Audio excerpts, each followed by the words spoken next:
جیسے کہ آج کی تاریخ سے یہ واضح ہوتا ہے کہ امریکہ اسرائیل ایران جنگ اب اپنے دوسرے ماہ میں داخل ہو چکی ہے۔ کل تک زور و شور کے ساتھ یہ باتیں تھیں کہ مذاکرات کی میز سجنے جا رہی ہے، لیکن اسی میں ہمیں یہ خبر بھی سننے کو ملی کہ جو امریکی نائب صدر ہیں ان کی کچھ تلخی ہوئی ہے اسرائیلی حکام یا اسرائیلی وزیر اعظم کے ساتھ، اور اس کے علاوہ ہم دیگر معاملات کی طرف بھی دیکھ رہے ہیں کہ اشارے مل رہے ہیں کہیں نہ کہیں میز سجنے جا رہی ہے۔ اس کے نتائج کیا نکلیں گے، لیکن ایک خطرناک انٹری اس وار تھیٹر میں ہوئی اور وہ ہے ہوتی باغیوں کی۔ ہوتی باغی جو کہ اس سے پہلے اس جنگ سے کنارہ کش تھے اور اس سے پہلے وہ امریکی اور برطانوی بمباری کا نشانہ بن بھی چکے ہیں، ان کے بارے میں امریکی صدر نے 2025 میں ایک دعویٰ بھی کیا کہ ان کا کیا حال وہ کر چکے ہیں۔ اس کے باوجود ہم یہ دیکھ رہے ہیں کہ ہوتی نائب وزیر اطلاعات محمد منصور جن کا نام ہے، انہوں نے لوکل میڈیا کو یہ بتایا ہے کہ اب نائب باب المندب ان کے آپشنز میں شامل ہے، اور انہوں نے جنوبی اسرائیل میں بیراج آف میزائلز فائر کیے ہیں۔ اس کی ڈیٹیلز ظاہر ہے اسرائیلی میڈیا اس طرح سے نہیں دکھائے گا جس طرح سے ابھی تک منظر کشی سے منع کیا جاتا رہا ہے۔ کل آپ نے تذکرہ کیا تھا ریڈ سی کا کہ ایک آپشن سعودی عربیہ کے پاس یہ موجود ہے، لیکن آج ہم دیکھ رہے ہیں کہ ہوتیز ایکٹیو ہو چکے ہیں اور انہوں نے جو اٹیک کیا اس کے بعد یہ کہا جا رہا ہے کہ پہلے باب المندب، اس کے بعد ریڈ سی کی طرف، اور پھر الٹیمیٹلی سوئس کینال بھی وہ سیز کر سکتے ہیں۔ 30% آف اسرائیلی امپورٹس اس سے ہو کے گزرتی ہیں، سب سے زیادہ ڈیمیج اسرائیل کو ہوگا۔ بٹ یہ وار تھیٹر کتنا پھیلے گا ان کے اس شمولیت کے بعد؟ وار تھیٹر تو پھیل چکا ہے اور دن بدن بڑھ رہا ہے۔ آپ کو یاد ہوگا کہ جب نئے خمینی صاحب نے پاور لیا تو اس کے بعد انہوں نے ایک بیان دیا تھا، وہ یہ تھا کہ اب ہم چاہیں گے کہ ہمارے جو الائز ہیں، جو ہمارے دوست ہیں، جو ریزسٹنس کے اندر ہمارے ساتھ شامل رہے ہیں پہلے، وہ بھی اب ہمارے ساتھ کھڑے ہو جائیں۔ ان کا اشارہ غالباً حزب اللہ کی طرف تھا اور ہوتھیز کی طرف تھا، اور عراق کے اندر جو شیعہ کمیونٹی ہے، جہاں شیعہ گروپس ہیں جو پرو ایران ہیں، جن کو ایران پراکسیز کے طور پہ استعمال کرتا رہا ہے، اچھا۔ اور سیریا میں بھی، عراق اور سیریا دونوں میں۔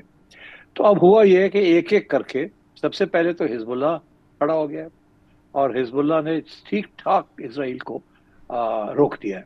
اسرائیل نے جو اپنی فوج بھیجی ہے لیبنان کے اندر اور اسپیس کیپچر کرنے کی کوشش کی ہے، وہاں پہلے تو حزب اللہ کھڑا ہو گیا۔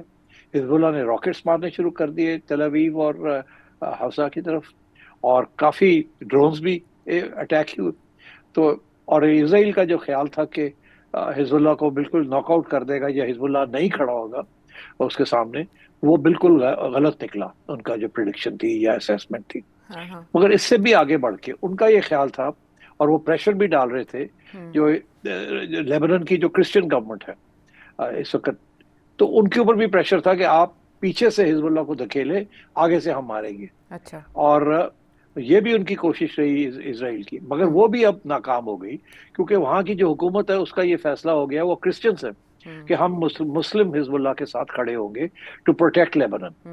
تو یہ دو جگہ پہ بیک فٹ پہ جانا پڑا اور دھکا لگا اسرائیل کو۔ ایک یہ کہ حزب اللہ تکڑا ہو گیا اور وہ ٹھیک ٹھاک ریزسٹ کر رہا ہے، 12-15 ٹینکس ان کے اڑا دیے، ڈرونز چل رہے ہیں وہاں سے انٹو اسرائیل، اور اسرائیل کی چیف آف آرمی اسٹاف کہہ رہا ہے کہ ہمیں کم از کم 2 لاکھ 3 لاکھ اور لوگوں کی ضرورت پڑے گی، ریزروسٹ کی، اگر ہم نے لیبنان کے اندر 8-10 کلومیٹر اسکوائر ایریا اس کو ہم نے قابو کرنا بھی بلو دا ریور، اس کو ڈیوائڈنگ لائن بنانا ہے۔ تو وہ ان کا جو پروجیکٹ تھا وہ کامیاب نہیں ہو رہا۔ اچھا۔ اس کے علاوہ اب پیچھے سے جو حکومت ہے لیبنان کی، وہ بھی حزب اللہ کے ساتھ کھڑی ہوگی۔ وہ کہتے ہیں کہ ہم we will not allow Israel to come into Lebanon, اور یہ اسپیس لے جائیں گے، ہم نہیں کرنے دیں گے۔ تو وہ بھی ناکام ہو گیا، تو بہت زبردست اسٹرانگ ریزسٹنس قائم ہو گیا وہاں۔ اسرائیل کا جو ایجنڈا تھا وہ پورا نہیں ہو پائے گا وہاں۔ ایک بات۔ دوسری بات یہ ہے کہ ہوتھی کی طرف سے بھی اعلان ہو گیا کہ اب ہم اپنے مڈل ایسٹ کے جو امریکہ جہاں اور اسرائیل کے جو پیشنٹ جو قدم جمانے کی کوشش کر رہے ہیں، اس کو اجازت نہیں دی جائے گی۔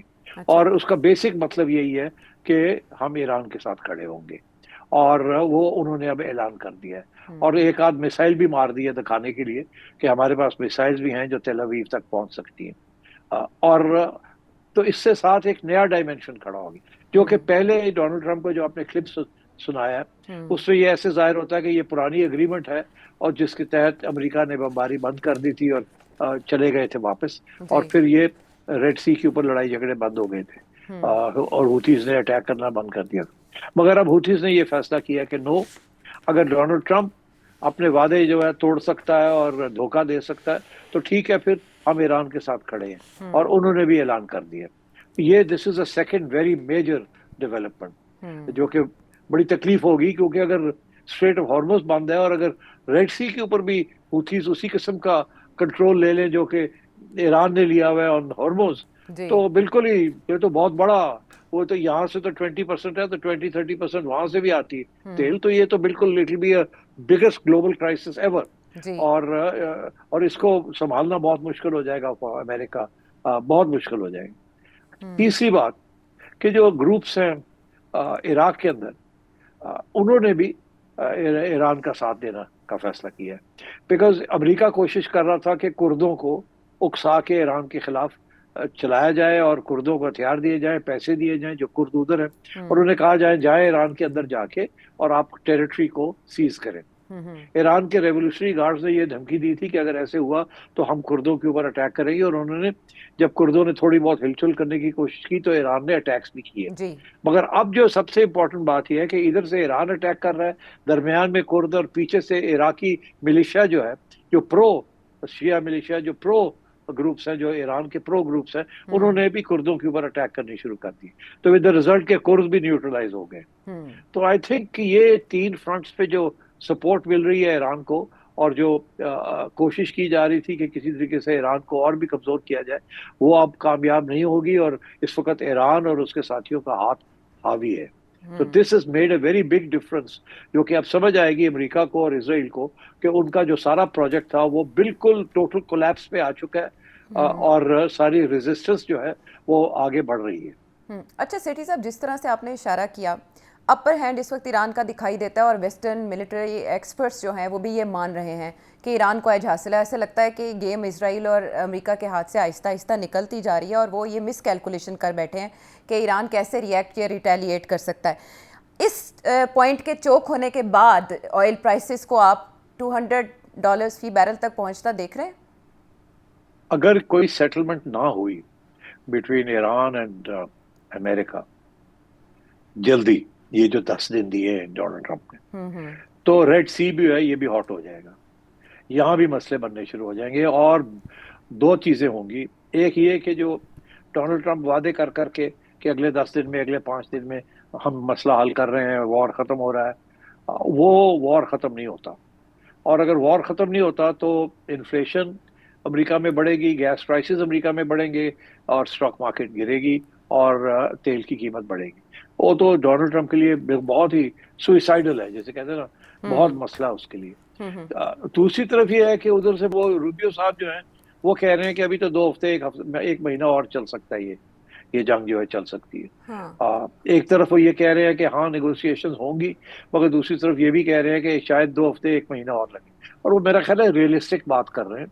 ये रातों रात ये मसला हल होने वाला नहीं है। आपने देखा कि ये पहले ये खबर आई थी कि इसी हफ्ते मुलाकात, पिछले हफ्ते मुलाकात हो जाएगी ईरानियन ऑफिशियल्स की और अमेरिकन ऑफिशियल्स की। फिर ऐसे पता चला कि नहीं, ऐसी बात नहीं है, पाकिस्तान तो सिर्फ एक फैसिलिटेटर का रोल अदा कर रहा है, मैसेजेस पास कर रहे हैं। अब फिर खबर आई है, जब उसके बाद डोनाल्ड ट्रंप ने ये 10 दिन और बढ़ा दी, अब खबर आ रही है टर्की से भी और पाकिस्तान से भी कि अब कोशिश की जा रही है एक दफा फिर कि Turkey, Saudi Arabia, Iran, America और पाकिस्तान, इनके लोग बैठ के कोई बात को आगे बढ़ाए। मगर अभी कोई कॉन्फर्मेशन नहीं आ रही कि ईरान की तरफ से कौन आएगा या अमेरिका की तरफ से कौन आएगा। तो ये अभी ओपन एंडेड है ये सारा कुछ। तो ये वक्त लगेगा इस बात को आगे बढ़ाने में और कुछ थोड़ा बहुत कॉन्फिडेंस बिल्ड करने में, बिकॉज याद रहे कि इसके अंदर एक और प्लेयर भी है, उसका नाम है इसराइल। और अमेरिका खुद कहता है कि इसराइल कभी कभी ऐसे फैसले करता है जिसमें अमेरिका को पता ही नहीं होता और वो कर देते हैं, धकेल देता है, फॉल्स फ्लैग कर देता है, और किसी भी चीजें कर देता है निगोशिएशंस को खराब करने के लिए, क्योंकि वो चाहता है कि ये जंग जारी रहे और ईरान की और भी तबाही हो, वो ये चाहता है। तो इसलिए मैं समझता हूँ कि अभी बहुत से मसाइल हैं, कोशिश हो रही है, अच्छी कोशिश है, मगर ये जल्दी हल होने वाली बात नहीं है।